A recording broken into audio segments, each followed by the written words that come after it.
Hi hello എല്ലാവർക്കും നമസ്കാരം. എൻ്റെ ഒരു പുതിയ വീഡിയോയിലേക്ക് എല്ലാവരെയും ഞാൻ ഹാർദമായി സ്വാഗതം ചെയ്യുകയാണ്. ഇന്നിപ്പോൾ എൻ്റെ വിഷയം നമ്മളെ ഡോക്ടർ ഒ. രാധാകൃഷ്ണനും ആരതിപ്പൊടിയും കൂടി ഇന്നലെ ഒരു ഇൻ്റർവ്യൂ ഒക്കെ ഉണ്ടായിരുന്നു. അടിപൊളി ഇൻ്റർവ്യൂ ആയിരുന്നു. അത് നല്ല രസമായിരുന്നു. കുറേ സമയം എനിക്ക് തോന്നുന്നു ഒരു 31 മിനിറ്റ് അടുപ്പിച്ചേ ഉണ്ടായിരുന്നുള്ളൂ. എന്നിരുന്നാൽ തന്നെ അതൊരു നല്ല ഒരു ഇതായിട്ടാണ് തോന്നിയത്. എനിക്ക് തോന്നുന്നു ഇന്നലെ തന്നെ അവർ ഇൻ്റർവ്യൂ നടത്തി അപ്പോൾ തന്നെ ഇട്ട ഒരു ഇൻ്റർവ്യൂ ആണ്. വളരെ ഒരു ചെറിയ രീതികളിൽ തന്നെ നല്ല രസമായിരുന്നു. കാരണം അത് അവതരിപ്പിച്ചിരുന്ന രമ്യയും അടിപൊളിയായിരുന്നു. അപ്പോൾ അതിൽ കുറച്ച് കാര്യങ്ങൾ അദ്ദേഹം പറയുകയുണ്ടായി. അതിനെക്കുറിച്ച് കാരണം പലപ്പോഴും പറയുന്ന കാര്യങ്ങളും ഒക്കെ തന്നെ അതിനെ പറ്റി. കാരണം അദ്ദേഹം ഇതിൻ്റെ വിഭാഗത്തെക്കുറിച്ച് ആണ് അദ്ദേഹം സംസാരിച്ചത്. അവർ രണ്ടുപേരും ആരതിപ്പൊടിയും പറഞ്ഞു എന്തുകൊണ്ടാണ് വിവാഹമൊക്കെ ഇത് കുറച്ച് ലേറ്റായി പോകുന്നത് പറഞ്ഞാൽ അവർക്ക് ഒരുപാട് കാര്യങ്ങളുണ്ട്. കാരണം ഒരു ജീവിതത്തിലേക്ക് കടക്കുമ്പോൾ നമ്മൾ എപ്പോഴും ഒരു സ്റ്റെപ്പ് മുന്നിൽ നിന്ന് നമ്മളെല്ലാ കാര്യങ്ങളും എടുത്ത് നമ്മൾ ഇത് വെച്ചുകൊണ്ടായിരിക്കണം ഒരു കല്യാണത്തിലേക്ക് കടക്കാൻ.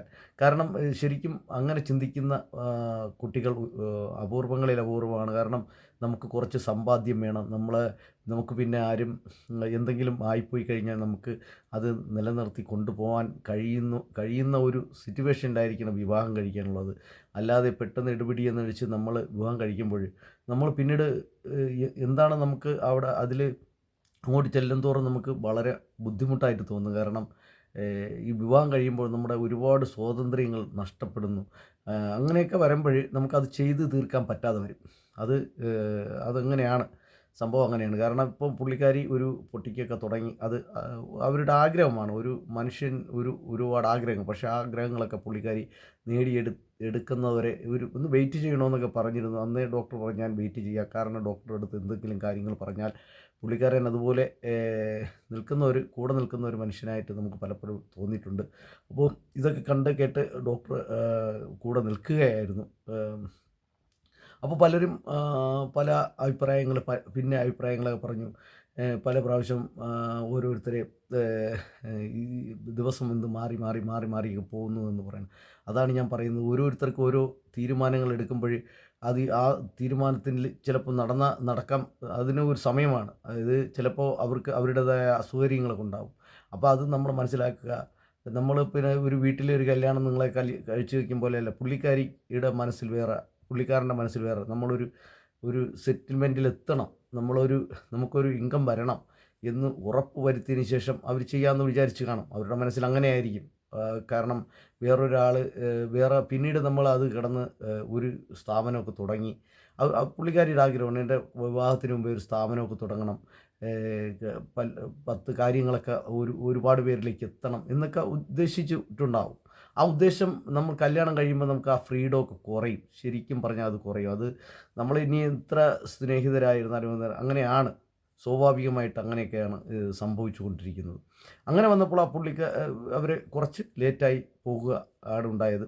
ഇത് തന്നെയായിരുന്നാലും അവർ എൻഗേജ്മെൻറ്റ് കഴിഞ്ഞിട്ട് 2 വർഷം കഴിഞ്ഞിരിക്കുകയാണ്. അതായത് ഒരു 2023 ഫെബ്രുവരിയിലായിരുന്നു അവരുടെ എൻഗേജ്മെൻറ്റ്. അതുപോലെ തന്നെ 2025 ആയപ്പോൾ ഫെബ്രുവരി 16-ന് ആ ഡേറ്റിൽ തന്നെ അവരുടെ വിവാഹവും നടക്കാൻ പോവുകയാണ്. അപ്പോൾ അങ്ങനെ ഇരിക്കെ അതിനെ പറ്റി ചില ആൾക്കാരുടെ നെഗറ്റീവ് കമൻസുകളൊക്കെ അത് ഒഴിവാക്കേണ്ട കാര്യങ്ങൾ നമ്മളെപ്പോഴും ഒഴിവാക്കി കൊടുക്കണം. അവരുടെയൊക്കെ നമ്മൾ ആരുടെയും ലൈഫിൽ കയറി ഒരിക്കലും നമ്മൾ കളിക്കാനോ എടുക്കാനോ പാടില്ല. കാരണം അവരവരുടെ ലൈഫാണ്. ആ ലൈഫിനെ നമ്മൾ ആയിട്ട് ഒരിക്കലും ബുദ്ധിമുട്ടുണ്ടാക്കരുത്. നമ്മൾ ആദ്യം പെർഫെക്റ്റ് ആണെന്ന് നമ്മൾ നോക്കിക്കൊണ്ട് മാത്രമേ നമ്മൾ മറ്റൊരാളുടെ ഇതിൽ നമ്മുടെ കണ്ണിൽ കിടക്കുന്ന കരട് മാറാതെ വേറൊരാളുടെ കണ്ണിൽ കരടെടുക്കാൻ പോകുമ്പോഴാണ് നമുക്ക്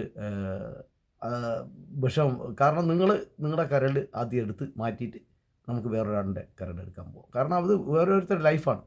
അതിലൊന്നും നെഗറ്റീവുകളൊന്നും എഴുതാതിരിക്കുന്നതായിരിക്കും എനിക്ക് തോന്നിയിട്ടുണ്ട്.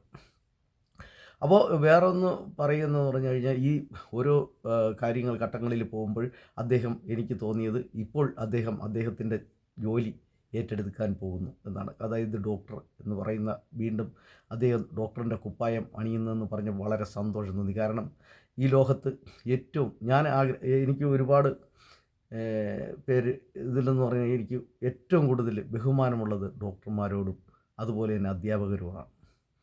അധ്യാപകർ, ഡോക്ടർ എന്നൊക്കെ പറയുമ്പോൾ നമ്മുടെ ശരിക്കും നമ്മുടെ ഒരു ദൈവത്തിൻ്റെ തൊട്ടടുത്ത് നിൽക്കുന്നവരായിട്ടാണ് ഞാൻ കണ്ടിട്ടുള്ളത്. എനിക്ക് മനസ്സിലാകുന്നത്, ഞാൻ എൻ്റെ മനസ്സിലുള്ള കാര്യം എനിക്ക് പറയാം. വേറൊരാളുടെ എനിക്കറിയില്ല.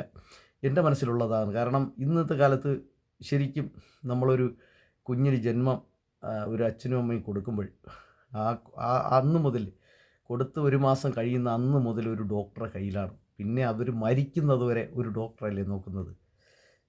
ശരിക്കും നമ്മൾ ഒന്ന് ആലോചിച്ച് നോക്കിയാൽ മതി. നമ്മളെ പുരാണങ്ങളിൽ പല ഇതിൽ നമ്മൾ പറയുന്നുണ്ട്. നമ്മുടെ ശിവൻ എന്ന് പറയുന്ന ശിവദേവൻ പല സന്ദർഭങ്ങളിൽ പല ഇതായിട്ട് ഒരു ഡോക്ടറായിട്ടൊക്കെ പോകുന്നത്, ഒരു വൈദ്യനായിട്ടൊക്കെ പോകുന്നത്. വൈദ്യനെന്ന് പറയുന്നത് പണ്ടത്തെ വൈദ്യനാണ് ഇപ്പോഴത്തെ ഡോക്ടർ എന്ന് എനിക്ക് നമ്മൾ പറയുന്നത്. അപ്പോൾ ഡോക്ടർ എന്ന് പറയുമ്പോൾ ഇംഗ്ലീഷ്. അപ്പോൾ അത്രയ്ക്ക് ഇതിൽ പോകണം. അതുപോലെ തന്നെ നമ്മുടെ യേശുദേവനായാലും മറ്റുള്ളവരായിരുന്നാലും ഇവരൊക്കെ എല്ലാവരും നമുക്ക് അങ്ങനെയൊക്കെയാണ് നമ്മളെ ശുശ്രൂഷ കാര്യങ്ങളൊക്കെ അവർ നടത്തി പോകുന്ന. അത് ഡോക്ടർക്ക്, അതാണ് ഞാൻ പറഞ്ഞത്, ദൈവത്തിൻ്റെ എപ്പോഴും ഒരു കരം, ഒരിത് ഈ ഡോക്ടർമാരിലുണ്ട്. അപ്പോൾ ആ ഒരു വസ്ത്രത്തോട് എനിക്ക് ഭയങ്കര ബഹുമാനവും കാര്യമാണ്. ആ വസ്ത്രം ഡോക്ടർ വീണ്ടും അണിയുന്നെന്ന് കേട്ടപ്പോൾ വളരെ വളരെ സന്തോഷം തോന്നി. അതുപോലെ തന്നെ ഈ പുള്ളിക്കാരൻ ഇപ്പോൾ ഒരു കമ്പനി ഏറ്റെടുക്കുകയും കമ്പനിയിൽ സൈൻ ചെയ്തെന്ന് പറയുന്നു. അദ്ദേഹത്തിൻ്റെ ആ ഒരു കമ്പനി ഏറ്റെടുത്തല്ല, സോറി, അത് ഇനി അത് വേറൊരു ഇതാക്കണ്ട. കമ്പനി ഒരു മെഡിസിൻ്റെ ഒരു ഹോസ്പിറ്റലിൻ്റെ ഇതിലുള്ള ഒരു ഇതിൽ അദ്ദേഹം, കാരണം വേൾഡിലൊക്കെ ഉള്ളതാണ് എന്നാണ് പറയുന്നത്, ഒരുപാട് രാജ്യങ്ങളിലുള്ളതാണ്. അപ്പോൾ അതൊക്കെ ഇനി എനിക്ക് തോന്നുന്നു നല്ലൊരു ഇതായിട്ടാണ് വരണമെങ്കിൽ എല്ലാ രാജ്യങ്ങളിലും അതുണ്ടാകട്ടെ എന്ന് ഞാൻ ആഗ്രഹിക്കുന്നു. അപ്പോൾ പുള്ളിക്കാരൻ ഒരുപാട് രാജ്യങ്ങളുടെ പേരുകളൊക്കെ പറയുന്നു. അപ്പോൾ ഈ ഇന്ത്യയിൽ ഇങ്ങനെ ഒരു ഇത് വരുമ്പോൾ അതിൽ നമ്മളെ ഡോക്ടർ ഒ.പി. രാധാകൃഷ്ണനാണ് അതിൻ്റെ മെയിൻ ആളായിട്ട് വരുന്നത്. അപ്പോൾ ഒന്ന് ആലോചിക്കുക. അപ്പോൾ പുള്ളിക്കാരൻ്റെ ഒരു ഫോട്ടോകളായിരുന്നാലും എന്തായിരുന്നാലും ആ വീഡിയോകളൊക്കെ പുള്ളിക്കാരൻ്റെ ലേബലിലായിരിക്കും ഒരു ഇതൊക്കെ വരുന്നതായിട്ട് പുള്ളിക്കാരൻ ഇന്നലെ പറയുന്നത് കേട്ടു. അപ്പോൾ അതൊരു നല്ല ഒരു കാരണം ഞാൻ പലപ്പോഴും ഡോക്ടർ എന്ന് പണ്ട് ഇറങ്ങിയ സമയം മുതൽ ഞാൻ നോട്ട് ചെയ്യുന്ന ഒരു കാര്യമുള്ളൂ. ഈ ബിഗ് ബോസിൽ ഉണ്ടായിരുന്ന സമയത്ത് തന്നെ ഞാൻ നോട്ട് ചെയ്യുന്ന ഒരു കാര്യം എന്ന് പറഞ്ഞാൽ, പുള്ളിക്കാരൻ്റെ മനസ്സിൽ ഒരുപാട് പേരിലേക്ക് ഡോക്ടർ ഇത് സേവനം എത്തണമെന്ന് ഡോക്ടർ ആഗ്രഹിക്കുന്നുണ്ട്. കാരണം ഒരുപാട് പേരെ സഹായിക്കണമെന്നുള്ള ഒരു മൈൻഡ് സെറ്റ് ഡോക്ടർ ആഗ്രഹിക്കുന്നുണ്ട്. കാരണം ഈ താഴെ കിടക്കുന്ന ഒരാളിനെയെങ്കിലും കൈപിടിച്ച് ഉയർത്തണം, എനിക്കൊരു ഇത് ഉണ്ടാക്കിയെടുക്കണം എന്നുള്ള ഒരു മറ്റുള്ളവരെ സഹായിക്കണമെന്നുള്ള മനസ്സുള്ള ഒരു മനുഷ്യനായിട്ട് എനിക്ക് ആ ബിഗ് ബോസിൽ നിന്ന സമയം മുതൽ തോന്നി. അതുകൊണ്ടാണ് എനിക്ക് തോന്നുന്നത് ഇത്രയും ആയിരക്കണക്കിന് ആൾക്കാർ ഇപ്പോഴും ഈ 2020 എനിക്കൊന്ന് ഇപ്പോൾ ഒരു 3 വർഷം കൊണ്ട് ഈ പുള്ളിക്കാരൻ്റെ കൂടെ സ്നേഹത്തോടെ നിൽക്കുന്നത്. കാരണം അദ്ദേഹത്തിന് എന്തെങ്കിലും പ്രയാസം വരുമ്പോൾ എനിക്ക് തോന്നുന്നു വീട്ടിലൊരു അമ്മത്തിന് വരുമ്പോൾ തന്നെയാണ് ഞാൻ പല പ്രാവശ്യം പറഞ്ഞിട്ടുള്ളതുപോലെ, അദ്ദേഹത്തിനൊരു ഇത് വരുമ്പോൾ അവർ ഒരുപാട് പ്രയാസപ്പെടുന്നതായിട്ട് എനിക്ക് പല മെസ്സേജുകളിൽ നമുക്ക് കാണാം. അപ്പോൾ അത്രയും പേരിലേക്ക് പുള്ളിക്കാരനെ ഇഷ്ടപ്പെടാൻ കാരണം ഇങ്ങനെയൊക്കെയുള്ള കാര്യങ്ങളാണ്. മനുഷ്യനോട് സ്നേഹം, ഒരുപാട് കരുണ ഒക്കെ ഉള്ള ഒരു മനുഷ്യനായിട്ട് തന്നെയാണ് എനിക്ക് തോന്നിയിട്ടുള്ളത്. എന്നെങ്കിലും എപ്പോഴെങ്കിലും അത് പുറത്ത് നമുക്ക് പുള്ളിക്കാരൻ അത് ചെയ്യാൻ കഴിയും എന്നുള്ള ആത്മവിശ്വാസത്തോടു കൂടി തന്നെയാണ് ഞങ്ങളെല്ലാവരും അദ്ദേഹത്തിൻ്റെ കൂടെ എടുക്കുന്നത്. കാരണം ഈ നെഗറ്റീവ്സുകൾ കാരണം നെഗറ്റീവും പോസിറ്റീവും ഒക്കെ ഉണ്ടാവും. നെഗറ്റീവ് പറയുന്നു, ചിലർ നെഗറ്റീവ് പറയും. ഇപ്പോൾ എന്നെക്കുറിച്ചൊക്കെ ഒരുപാട് പേര് പറയുന്നുണ്ട്. എന്നിരുന്നാൽ തന്നെ ഞാനതൊന്നും ഇപ്പോൾ മുഖവിലയ്ക്കെടുക്കാതെ നമ്മൾ മുന്നോട്ട് പോവുകയാണ്. എനിക്ക് പുള്ളിക്കാരനെ വളരെ ഇഷ്ടമാണ്. ചിലർ പറയും അതല്ല, എനിക്ക് അങ്ങനെയല്ല. ഞാൻ ഇതിൻ്റെ സാമൂഹ്യപരമായി കുട്ടിക്കാലം മുതൽ എനിക്കും വളരെ സാമൂഹ്യ പ്രവർത്തനം എനിക്ക് വളരെ ഇഷ്ടമാണ്.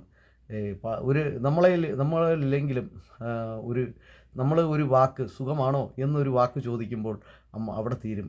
അവിടെ അവർക്കൊരു കിട്ടുന്ന ആശ്വാസം പറഞ്ഞറിയിക്കാൻ പറ്റാത്ത ഒരു ഇതാണ്. അതാണ് നമുക്ക് ഡോക്ടർ ചില സമയങ്ങളിൽ നമ്മൾ ഡോക്ടർ എന്തുമാത്രം പുള്ളിങ്ങിക്ക് നേരിട്ടിട്ടുണ്ട്. അതിലൊക്കെ അദ്ദേഹം ഒരു പുഞ്ചിരി, അത് ഒരു വാക്ക് ചിലപ്പോൾ മിണ്ടാറില്ല, ചിലപ്പം തീരെ സഹികെട്ട് ചിലപ്പോൾ എന്തെങ്കിലുമൊക്കെ വിളിച്ച് പറഞ്ഞതല്ലാതെ അദ്ദേഹത്തെ വേറെ ഒന്നും നമുക്ക് പറയാൻ ഇല്ല എന്ന് തന്നെ പറയാം. പിന്നെ ഓരോ കാര്യങ്ങൾ അദ്ദേഹത്തിൻ്റെ മനസ്സിലുള്ള ആഗ്രഹം ഞാൻ പറഞ്ഞില്ലേ, ഇത് തന്നെ എല്ലാം കഴിഞ്ഞിട്ട് ഇത്രയും കാര്യം പറഞ്ഞാൽ മതിയായിരുന്നു എന്ന് എനിക്ക് തോന്നിയിട്ടുണ്ട്. പക്ഷേ അദ്ദേഹത്തിൻ്റെ മനസ്സിരിക്കത്തില്ല. അതെനിക്കും അങ്ങനെയാണ്. എൻ്റെ കയ്യിൽ എനിക്കെന്തെങ്കിലും മനസ്സിലായി കഴിഞ്ഞാൽ പിന്നെ എനിക്ക് ഉടനെ ആരോടെങ്കിലും പറയണം. പറഞ്ഞില്ലെങ്കിൽ എൻ്റെ മനസ്സിലൊരു ഭാരം താങ്ങിയിരിക്കണം. അതുപോലെയാണ് എനിക്ക് ഡോക്ടറെ തോന്നിയിട്ടുണ്ട്. ഡോക്ടർക്ക് എല്ലാം വിളിച്ചു പറയണം. പെട്ടെന്ന് എല്ലാം വിളിച്ചു പറഞ്ഞ് എല്ലാവരും അറിയണം എന്നുള്ള ഒരു ഇതുണ്ട്. അതാണ് പറയുന്നത്. ഞാൻ വേണമെങ്കിൽ പറയാം, എനിക്ക് പറയാതിരിക്കാൻ എനിക്ക് പറ്റില്ല എന്നൊക്കെ വീഡിയോയിൽ ഇന്നാൾ പറയുന്നതായിട്ട്. അതാണ് സംഭവം. അപ്പോൾ അങ്ങനെ അത്രയ്ക്കും ഒരു മനസ്സ്, കാരണം മനുഷ്യരുടെ കൂടെ, കാരണം ഈ സ്നേഹിക്കുന്ന മനുഷ്യരുടെ കൂടെ ആണ് ഡോക്ടർ എപ്പോഴും ഉള്ളതായിട്ട് എനിക്ക് തോന്നിയിട്ടുണ്ട്. പല പ്രാവശ്യം എനിക്ക് തോന്നുകയും എടുക്കുകയൊക്കെ ചെയ്തിട്ടുള്ളതുകൊണ്ടാണ് ഞാൻ അദ്ദേഹത്തിൻ്റെ കൂടെ ഇപ്പോഴും നിൽക്കുന്നത്. കാരണം മനുഷ്യന് വേണ്ടി, ഈ മനുഷ്യ നന്മയ്ക്ക് വേണ്ടി സ്നേഹിക്കുന്നതും എടുക്കുന്ന ഒരാളിനെ നമുക്കൊരിക്കലും മാറ്റി നിർത്താനോ എടുക്കാനോ, നമുക്ക് സ്നേഹിക്കാനേ പറ്റുള്ളൂ. അദ്ദേഹം പറഞ്ഞ കേട്ടില്ലേ, ഇത് എന്നെ സ്നേഹിക്കുന്നവർക്കും മാത്രമല്ല എല്ലാവർക്കും എന്നെ ഉപയോഗപ്പെടുന്ന കാര്യമാണ് അദ്ദേഹം ചെയ്യാൻ പോകുന്നതെന്ന്. അപ്പോൾ എന്തെങ്കിലും ഒരു കാര്യം ആയിരിക്കും. അപ്പോൾ ഇതിനൊക്കെ എനിക്ക് പറയാനുള്ളതെന്ന് പറഞ്ഞാൽ, ഇത്രയും നാൾ നിങ്ങൾ എന്ന് പറഞ്ഞാൽ ആ ഒരു ദിവസത്തിന് വേണ്ടി, കാരണം ഇതേപോലെ അദ്ദേഹം ഈ 20-ാം തീയതിക്കുള്ളിൽ അദ്ദേഹം എല്ലാം പറയാമെന്ന് പറഞ്ഞു. അതൊക്കെ എനിക്ക് തോന്നുന്നത് എല്ലാം റെഡിയായതിന് ശേഷം പറയുന്നതായിരിക്കും ഏറ്റവും നല്ലത്. അതുപോലെ തന്നെ വിവാഹം ഈ ദിവസം നടക്കും എന്നുള്ള അവർ ഉറപ്പിച്ച് പറഞ്ഞു കഴിഞ്ഞിരിക്കുകയാണ്. ഇനിയിപ്പോൾ അതായത് ഫെബ്രുവരി 16 അദ്ദേഹത്തിൻ്റെ വിവാഹം. ഇവിടെ വെച്ചെന്നൊക്കെ അദ്ദേഹം പണ്ടേ പറയുന്നതായിട്ട് ഗുരുവായൂർ വെച്ച് കല്യാണം നടത്തണമെന്നാണ് പുള്ളിക്കാരൻ്റെ. അപ്പോൾ ഗുരുവായൂരിലൊന്നും അങ്ങനെ എല്ലാവർക്കും കയറി പോകാനും നോക്കില്ല. 5-6 പേർക്ക് ആ കല്യാണം നടക്കുന്ന സ്ഥലം കാണാനുള്ളൂ. പിന്നെ ഫംഗ്ഷനൊക്കെ ആൾക്കാർക്കൊക്കെ കാണാനൊക്കെ പറ്റുള്ളൂ. അവിടുത്തെ സ്ഥിതിവിശേഷം അങ്ങനെയാണ്. ഒരുപാട് ആൾക്കാർ വന്നു പോകുന്ന ഒരു സ്ഥലമാണ് ഗുരുവായൂരെന്ന് പറയുമ്പോൾ. അപ്പോൾ ഇതൊക്കെ തന്നെയാണ് എനിക്ക് പറയാനുള്ളത്. വേറെ ഒന്നും എനിക്ക് പറയാനില്ല. ഈ നെഗറ്റീവ് എഴുതുന്നവരോട് പറയുകയാണ്, നെഗറ്റീവുകൾ നമ്മൾ ഒരിടത്തും എഴുതാതിരിക്കുക എന്ന് എനിക്ക് പറയാനുള്ളൂ. കാരണം കാണുമ്പോഴേക്ക് നമുക്ക് ചില നെഗറ്റീവുകൾ എഴുതുമ്പോൾ നമുക്ക് പ്രയാസം തോന്നുന്നു. അപ്പോൾ ശരിക്കും ഇതിൽ ചില ആ വീഡിയോയ്ക്ക് മെസ്സേജുകളിൽ ചില നെഗറ്റീവ്സുകളൊക്കെ കണ്ടു. അതൊക്കെ നമുക്കൊരാളിന് ഇഷ്ടമല്ലെങ്കിൽ നമ്മൾക്കങ്ങ് മാറിപ്പോകാം. അതിൽ വേറെ ഒരു ഇത് ഇരിക്കാനാണ് ഞാൻ പ്രാർത്ഥിക്കുന്നത്. കാരണം എന്നെ സംബന്ധിച്ച് അങ്ങനെ, എനിക്കിപ്പോൾ ഡോക്ടറെ ഇഷ്ടമല്ല എന്ന് പറഞ്ഞാൽ ഞാൻ ആ സെക്കൻഡിൽ പിന്നെ പുള്ളിക്കാരൻ്റെ പേരോ ഒന്നും പറയില്ല. അതാണ് ഞാൻ എടുത്തിരിക്കുന്ന ഒരു തീരുമാനം. അത് എല്ലാവരും അങ്ങനെ ചെയ്യണത്. പക്ഷേ ക്രൂരത കാണിക്കരുത്. അതൊരു ക്രൂരതയിലേക്ക് പോകാതിരിക്കുക എന്ന് മാത്രമേ എനിക്ക് പറയാനുള്ളൂ. അപ്പോൾ എല്ലാവർക്കും ഒരുപാട് നന്ദി. Thank you very much. അപ്പോൾ ഞാൻ ആരതിപ്പൊടിയെക്കുറിച്ചൊന്നും പറഞ്ഞാൽ, ആരതിപ്പൊടി ഒരുപാട് ഉയരങ്ങളിൽ എത്താൻ വേണ്ടി എത്തിക്കഴിഞ്ഞു. ഇപ്പോഴും എത്തിക്കഴിഞ്ഞിരിക്കുകയാണ്. അതിൻ്റെ എല്ലാ ആരതിപ്പൊടിയുടെ എല്ലാ ആഗ്രഹങ്ങളും പുള്ളിക്കാരി ഇപ്പം നേടിയെടുത്തിരിക്കുകയാണ്. അപ്പോൾ അതിലൊക്കെ ഒരുപാട് ബഹുമാനമുണ്ട്. നല്ലൊരു കുട്ടിയെ തന്നെ ഡോക്ടർക്ക് കിട്ടിയിരിക്കുകയാണ് എന്ന് തന്നെ ഞാൻ പറയുന്നത്. കാരണം ഇത്രയും കാര്യഗൗരവമായിട്ട് ചിന്തിക്കുന്ന പെൺകുട്ടികൾ ആണ് കിട്ടിയിരിക്കുന്നത്. അപ്പം ഡോക്ടർക്കൊരു വീഴ്ച വന്നിരുന്നാലും താങ്ങി നിർത്താൻ ഒരു കൈത്താങ്ങായി ആരതിപ്പൊടി ഉണ്ട് എന്നുള്ള വിശ്വാസം നമുക്ക് കൈവന്നിരിക്കുകയാണ്. അപ്പോൾ എല്ലാവർക്കും ഒരുപാട് നന്ദി. നിങ്ങൾക്ക് എല്ലാവർക്കും, ഈ ഡോക്ടർ ഫാമിലിയിലുള്ളവർക്കായിരുന്നാലും എല്ലാവർക്കും നല്ല നന്മകളും. അതായത് എൻ്റെ ഈ 2025 ആദ്യത്തെ വീഡിയോയും കൂടിയാണ്. അപ്പോൾ എല്ലാവർക്കും ഞാൻ എൻ്റെ ഒരു നല്ല ഒരു വർഷമായിരിക്കട്ടെ 2025 എന്ന് ആശംസിച്ചുകൊണ്ട് ഞാൻ എൻ്റെ വീഡിയോ വൈൻഡപ്പ് ചെയ്യണം. Thank you very much. അപ്പോൾ ഡോക്ടറെ ഹാപ്പി ആയിരിക്കും, ആരതിപ്പൊടി ഹാപ്പി ആയിരിക്കും എന്ന് ആശംസിച്ചു കൊള്ളുന്നു. Thank you very much.